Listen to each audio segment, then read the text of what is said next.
In this video, I'm going to share with you 5 tips when working with dealerships to help maintain the relationship.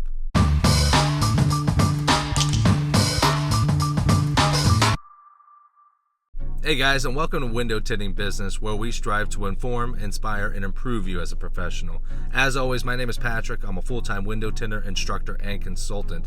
And if you're interested in window tinting as a side job to improve your current skills or as a full-on career, start right now by subscribing to the channel. My goal is to hit 5,000 subscribers by the end of the year, so make sure to hit that blue box in the corner to be able to go ahead and subscribe. Now that you've landed that dealership account, now it's time to do some work and keep it going. So I'm going to share with you 5 tips.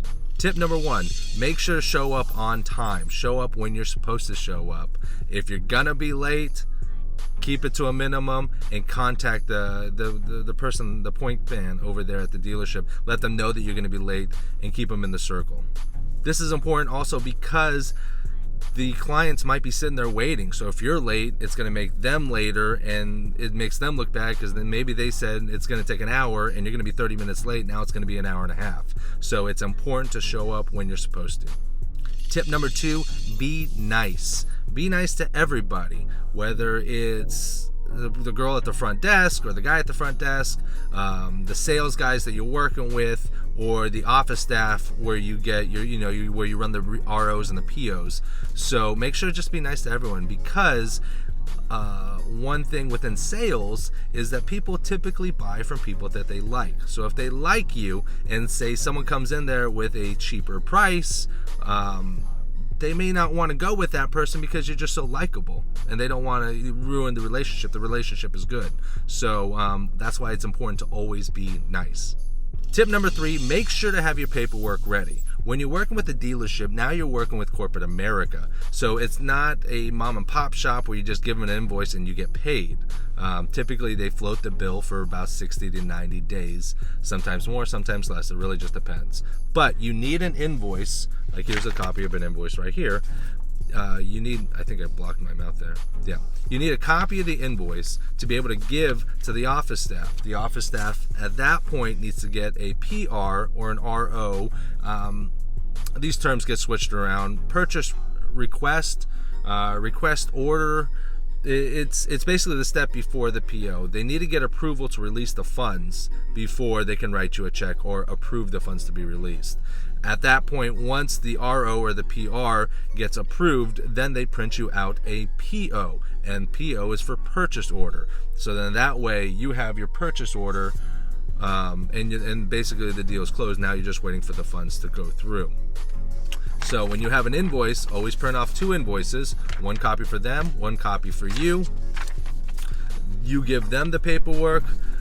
The office staff is going to go ahead and print off an RO, and typically they can print off a PO directly after that. It's pretty fast. And then what happens is that once they get the PO, you request for them to print off a copy for you and staple it to your copy of the invoice.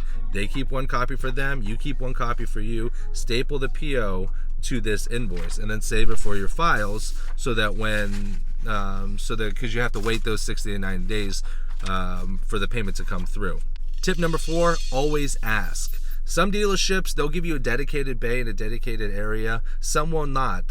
Some dealerships that I work with, they have a show floor, I guess you can call it. I'm not really 100% sure what they call it. But it's an enclosed area, air conditioning, it's nice. And I've been working with them for months. And every single time I ask them, hey, if that bay is available, would you mind if I go work in there? 100% of the time they say yes. But I don't just assume. I don't just go in there and start setting up shop. I always ask every single time. So if you need a particular area, especially with dealerships, it's difficult because we need to try to be indoors as much as possible. And for you guys that work out in the field or work with dealerships, you know that sometimes that does not happen. So you got to take advantage of it when you can. So find little places, maybe a small area that no one's using or a show floor. I mean, look around and then just ask. Just ask. Be like, listen, I'm looking to tint some windows. Would you mind if I use the bay for about 30, 40 minutes? It really just depends. And then be honest with the time. Obviously, if you're going to be doing 2 roll-ups, it should take you about 30 minutes. So don't say you're going to take 20 minutes for 30 minutes.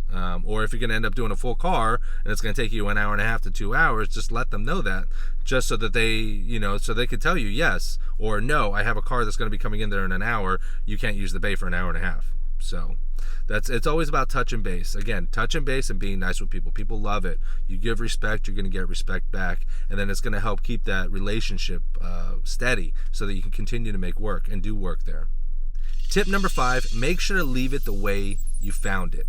So whatever you're working with, whether you're going to be like in an enclosed area or they're going to just give you some space outside or anywhere, wherever you're working, the last thing you want to do is leave it a mess when you're working, when you're done working. You want to make sure that it's spotless, clean. And I'm not talking about the big scraps of film that you don't use, that you cut off and don't use. I'm talking like the little corner edges that you round off the corners, those little pieces. Don't just leave them on the ground.